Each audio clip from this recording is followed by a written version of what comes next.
Good morning. Our hand today is going to be Ace Jack offsuit. In this hand, we've got under the gun folded and under the gun +1 open raises. He's playing 19-15. Only 27 hands, so you can see I don't have a huge number, but he's played 1 out of 8 from mid position, 2 out of 4 from button, 0 out of 4 from early position. I'm going to guess this player is fairly tight, probably positionally aware. This is also a 50-NL game where the players are going to be better. Their ranges tend to be a little bit more standard, so I think this is a minimum. Might be able to add some lower, maybe ace-5, ace-4 suited in this range, but I think it's looking something like this. It's going to fold around to me, and I have a decision. Should I just call, or should I 3-bet, or should I fold? This is probably just an easy fold. Fold and be done with the hand. Player's going to be pretty tight. When you think about my ace-jack hand, it's going to be behind most of the cards in his range. I could 3-bet. I mean, I think that's the option. I think calling's probably the worst. Calling is probably the worst decision here. So if we look at like our ranges, you can see the 3-bet or call doesn't even have ace-jack in there. Our 3-bet doesn't have ace-jack offsuit in there. We do have the raise first in stat, and I believe we also have the isolation raise stat here. So you can see like always ISO with ace jack, which is, what we'd expect. What about our old ranges? How would we have played this in the past? Well, see, we would have played this as a call.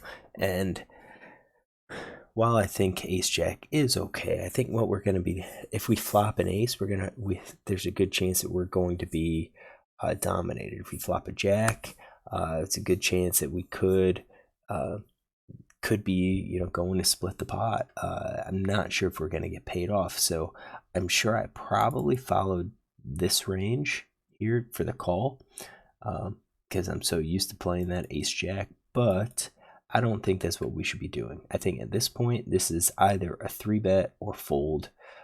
I don't even think it's a 3-bet or call. I think it's a 3-bet or fold, and the reason I say it's a 3-bet is that we want to try to get it up isolated against this villain. If he calls,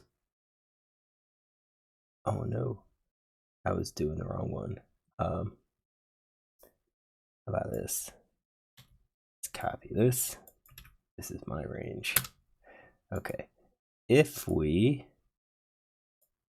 undo, there we go. That's better. Get our ranges back.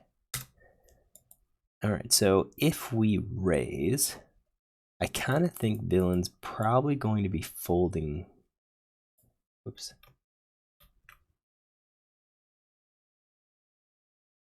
There. I want to save this range. So this is 10%. If we raise, I think he's probably going to be folding.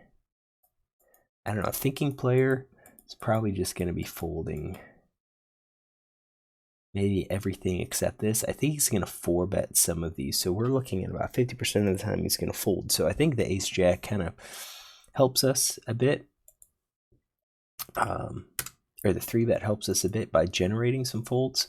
But if he continues, we're probably going to be way behind.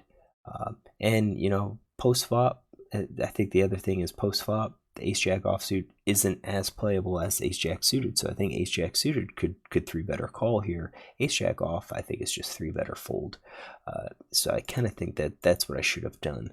However, that's what I was playing. So let's get back to button versus early position.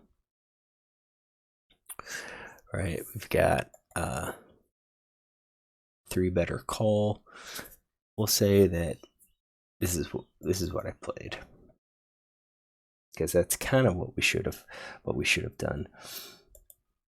I didn't. I called. So you saw what we did, and then we had 2 players come in behind us. One player's fairly tight. He's playing 16-13. So I think here we're getting rid of our big pocket pairs, and then I think just something maybe like this. Not maybe pocket pair. I think he's gonna be heavy in pocket pairs. The big blind is gonna be very wide. I mean, especially with two other callers already. So, he's played 50% here, 1 out of 2, not a whole lot.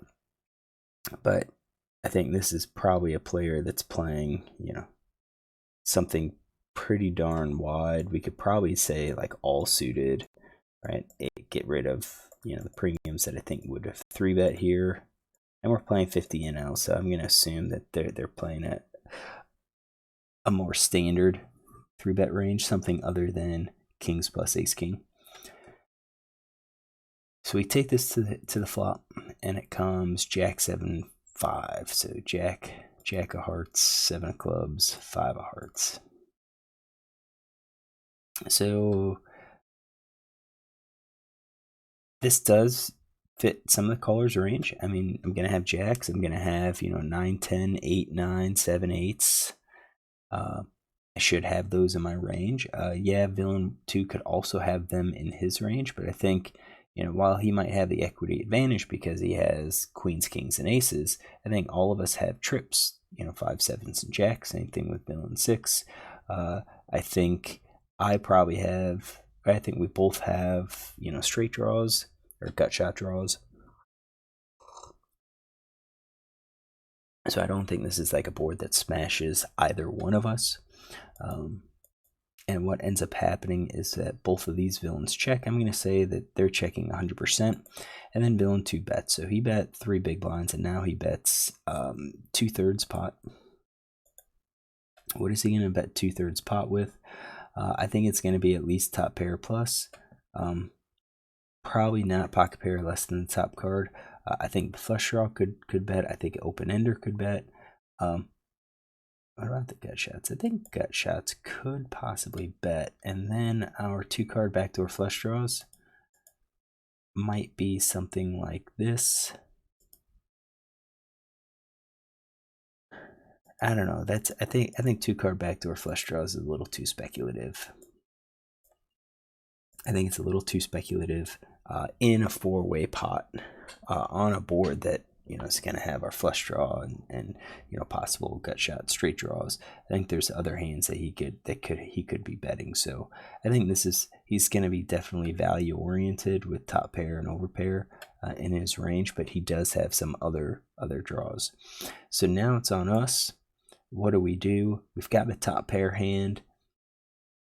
I don't think we can fold. So I think our question is, do we just call or do we raise? I think calling's a safe option. Definitely top pair, top kicker. We do have to be aware of queens, kings, aces that are out there. We might be splitting the pot with ace jack. I think if we call and he bets again, we're going to probably have to call again. I think if we call and a heart comes on and he leads, I think that's a little bit more concerning because we don't have a heart, and he could be free rolling us if he has ace jack and then like the ace of hearts. Nice thing is that jack of hearts is what's out there, so you can eliminate ace jack of hearts, king jack of hearts, jack 10 of hearts. Doesn't eliminate ace king of hearts, king queen of hearts, maybe king 10, queen 10 of hearts. What about raising? So if I was gonna raise, if we go for like raising cbets, we want to raise like vulnerable hands, not really flushes or anything. I think our vulnerable hands are going to be the ones that end up being the bluffs. So I think top pair plus gets raised, not our flush draws. So top pair plus, and I think we're raising those for value. And then pocket pair less than the top card, maybe something like that. All of the other pairs that are underneath that jack, I think we're getting a little too much if we go 2 3s and 4s. That's like 2 to 1 2 bluffs for every 1 value at that point, whereas here we're a little bit more bluffs relative to value. But I think we protect our hand with a raise. So any king queen, ace king, if they want to continue, they're going to have to continue and hope for 6 outs. So I think a raise here is probably the better option. Gives us ideas, gives us information on the hand. So if we raise and he comes over the top, we could say, okay, well, he probably can be ace jack. Might have a heart, but whereas if we just call, we're not going to know where we really stand, especially if a favorable card comes out. So what do I mean by a favorable card? Any queen, king, queen or king, any heart's going to be favorable. I even think like a 5 or a 7 is going to be favorable for the villain. Maybe even a 2 and a 3, because it's not really going to change the hands as much. Cards that could change are going to be like a heart, any of our straight cards. So maybe the queen. I think the queen's kind of iffy, but I'd say 10s, 9, a 10, a 9, an 8, a 6, a 4, maybe. Those could change the board. So what did I do? I actually 3-bet, so I like my 3-bet range. I like how I made that 3-bet. And I was going to say, the other thing with the 3-bet is it applies pressure on these villains. So if they don't have anything, so like this player in the small blind, I think with the raise, I mean, if he's insane, loose, yeah, he'll probably call with a flush draw and open-ended straight draw. But I think at this point, he's only coming along with top pair plus. Top pair plus. And I think if I 3-bet, he comes over the top, he's only doing that with a set. I can't imagine him doing that with an overpair. I mean, sometimes people surprise me. Same thing with this player. This player's a little bit more loose, but again, if it's hard, you're not getting the odds to draw. You already have a pre-flop raise and then a cbet and a 3-bet, and a raise of that cbet. That my raise is really representing strength. So we're narrowing down what these villains could have. Now, when I 3-bet, what hands are going to call here? I kind of expect I'm going to get a call from flush draws, open-enders. I think the gut shots are gonna be folding. So we're at 42% is his standard call. I think he's gonna fold the gut shots. Flush draws probably gonna call. The open-enders probably gonna call. Top pairs probably gonna call. I don't think we're going to be getting a whole lot of folds, at least for now.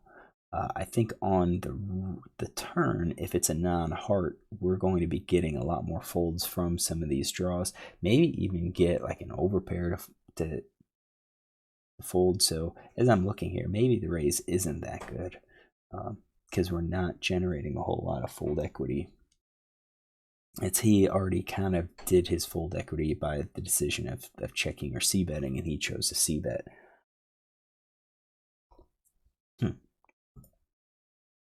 Okay. Would he fold top pair? I don't know. Probably not. I can't imagine a lot of players fold top pair. So, yeah, he's not folding much, which, again, once we look through that, maybe our 3-bet doesn't make a whole lot of sense. Maybe we need to target the player that would have been raising with a bunch of these different hard cards, like 2-card backdoor flush draw. So he like that's the thing. We add in 2-card backdoor flush draw, especially with some of the no-made hands here. King, queen. Yeah, I think he's going to be folding those, and I think those are ones we want to fold. So we could get some fold equity from when they fold. Yet we still have possibility of having the best hand or improving to the best hand. So maybe this wasn't the best raise here. Villain 3-bet, and at this point I can't imagine he has top pair. I think maybe overpair 2-pair sets, and really probably not even that. We're gonna give him flush draw as a nut flush draw. 10-9. 8-9. That's an open ender. So you can hit a 10 or a 6. Yeah, 8, 9 for the flush draw. We'll include those. Let's change those colors so we can see what kind of. There we go, 12%. Over pairs iffy. So it could be, mostly straights, or it could be straights over pair and that flush draw. He is definitely, he's representing he could beat more than the jack. Should I call? Should I fold? I think this is our spot that we fold. We made our 3-bet. We're representing jacks. He comes over the top. He's saying, I could beat jacks. I think we listen to him and we just fold and move on to the next hand. It kind of sucks, losing a little more than half of our stack here, but I can't really see a way of winning, and we don't really have any redraw. Our only redraw is catching the ace or another jack, and if he already has a jack, if we're going for a split, I mean, that's the best we can hope for. If we're up against queens or kings, we're hoping for an ace. If we're up against aces, we're hoping for a jack. It's just the outlook doesn't look good, and I think we should fold. I didn't. I called, and we saw, turn in the river. So he shows. So ace came out. That's great for us. Gives us 2 pair. If he has queens or kings, the king comes on the river. Sucks if he has kings.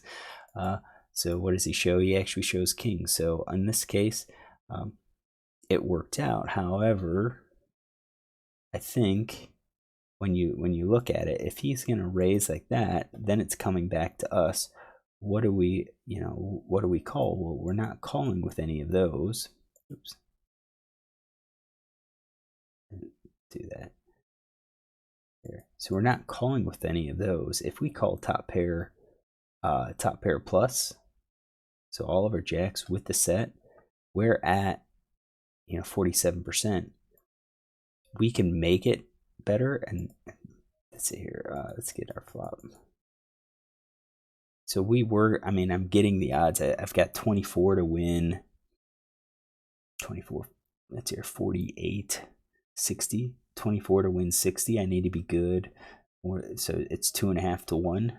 So I need to be good more than, or about a third of the time, less than a third of the time.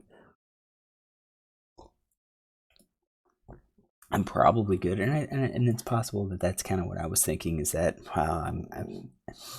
yeah, 22%. Is that right? 24.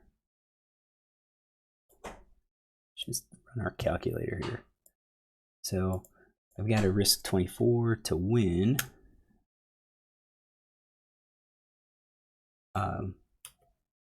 24 plus 24 that's in there, plus 12, plus another 24, because that was his bet. So the 24 is my bet, 24 is his call, 24 is the pot, and then the 24 is what's left.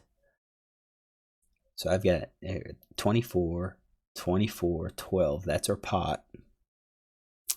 And then there's 24 more I have to call. Maybe it's another 24 plus 24. 22%. Yeah, so okay, so I only need to be good 22% of the time. Am I good here? Yeah, probably. If we think he's doing that with overpairs, if it's only sets, I think we still have it. Oh, but we also have the flush draws if he does that with the flush draws. Let's get those out. If he doesn't, if it's just overpair and sets and no flush draws, then our top pair plus, it comes in at 44%, so we should be calling.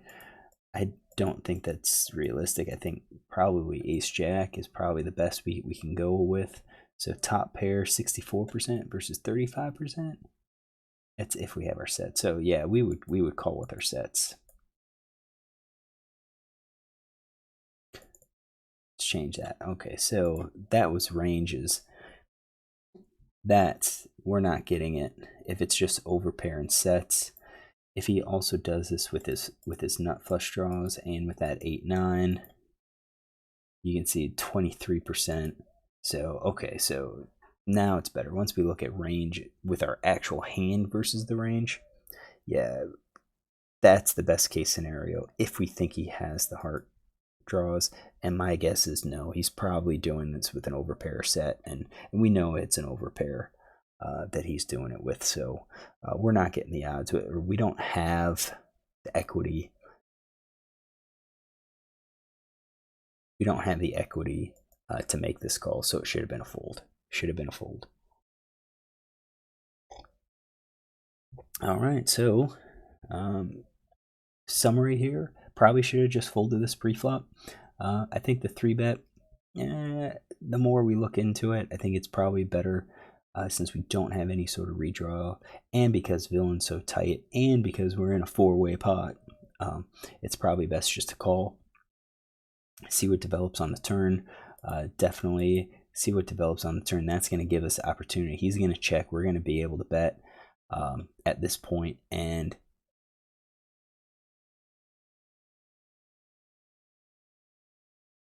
yeah, we'll bet this point and try to pick it up.